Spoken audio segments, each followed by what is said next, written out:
that. So what are some things that you think people can do to make their profile, and feel free to expand the definition of whether we're talking about just LinkedIn or resume and LinkedIn or anything else that you would look for. Like what can they do to basically present themselves in a way that will get them noticed from what you're seeing? Yeah, so I'll start with this one, and I'm actually like not going to talk about the profile at first. There's a meme online right now that's you can just do things. And Amana's talking about this right now, which is like an example is, somebody emails G, the Vercel CEO, with like hey, I want to work at Vercel, but here's like examples of my work product and how I'm going to provide value to your company. That's an example of just doing things. There's two stories that I want to tell really quickly. One is this dude named George Jacobs.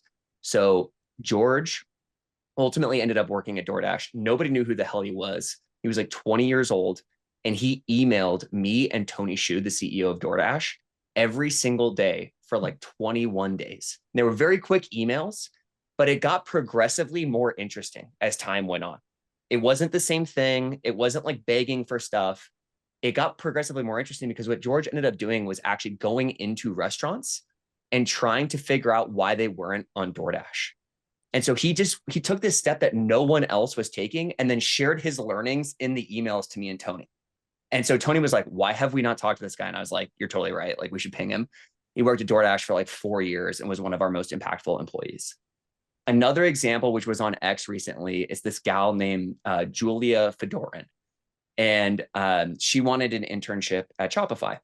And Shopify didn't have any internships on their jobs page. And so what she did is she created a video that said like, Shopify, you don't have any interns. How about hiring this one? And it was like a minute-long video that showcased her unique value that she could add to the company and why she would be great there. So like you're hearing from Amina right now is like the moment a recruiter opens up a rec, they're going to their networks. They're not going to their applicant tracking system. They're going to the people who are really great at this job, and they're asking around that way. And so you have to figure out how to stand out in this like sea of other people who are competing, especially in a market that's already hyper competitive.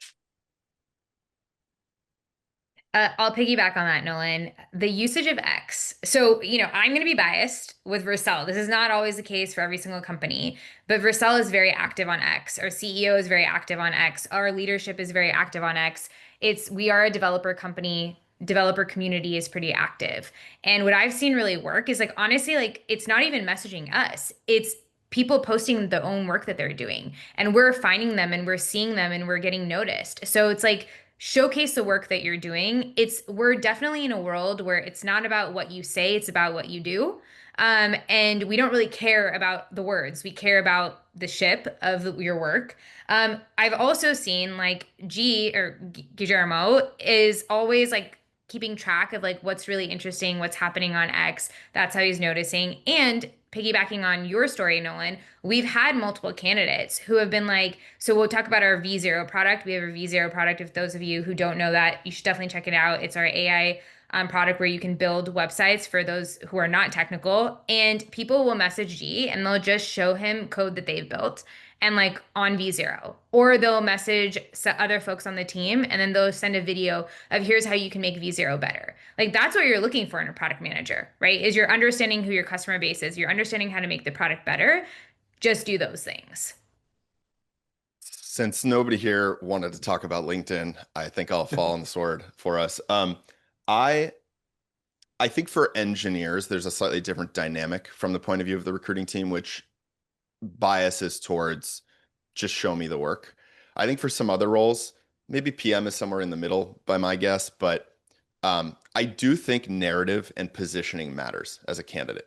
I am a believer in that. And I think right now, the first place folks are going to look where you'll either be found by the company and reached out to interview, which is the sourcing channel that Amin is mentioning, very big priority for recruiting teams, is your LinkedIn. And I would say what I've seen be effective is LinkedIns that are very narrowly positioned to a very specific role or company type that is perhaps the companies that you'd like to target. Swiss Army knife, general, people that are kind of good at everything. tend to not have a lot of resonance with recruiting teams because they have very particular needs they're trying to solve for. But when you really narrow your narrative, I actually like to use a pretty tactical.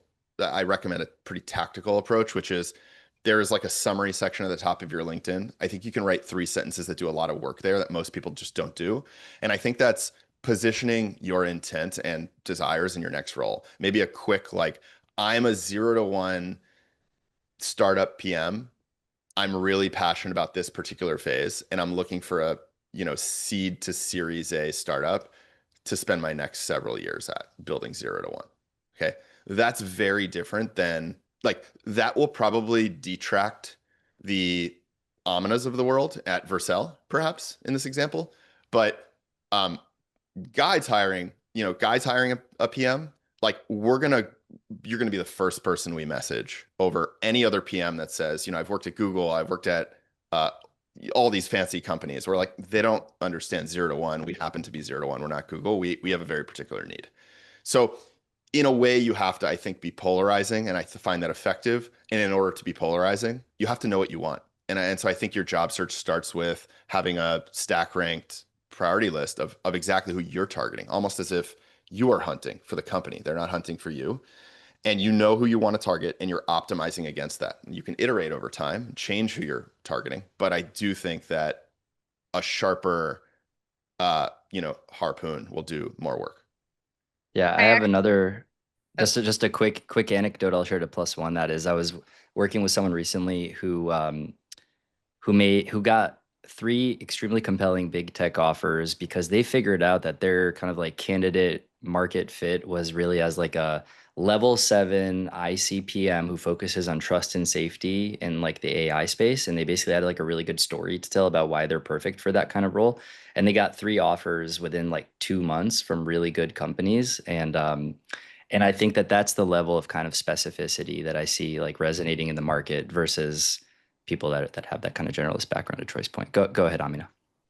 No, I was going to add on to what Troy was saying is that I actually do think most companies, at least in the mid stage world, are looking for the scrappy PMs, the 0 to 1, because we want people who know how to move fast. Obviously, you need to be able to like understand product management and how you partner with your stakeholders. But I really like that, Troy. So that's what I was going to add is like calling out that you're a 0 to 1 builder will actually be very attractive because people don't want you to be like super niche and I can only do this one aspect unless you're going to a bigger tech and there's a very specific type of role. So it depends on what you're targeting. Yeah. I'll add a couple things that I think are like the basics that we missed, but that I think this group knows that are obvious, but maybe candidates don't know, is like your profile picture should be like the best photo you have of yourself. Like, if it's just some like iPhone selfie, like go pay $50 to have somebody like take a nice headshot of you, right? Like humans do make judgments based off of initial impression, whether or not we like that, that's the truth. I've taken a lot of crap for this, but like if you have the open to work banner, that is going to work against you. It just objectively is. The other things that we look for as recruiters in the profile is I am specifically looking for promotion history.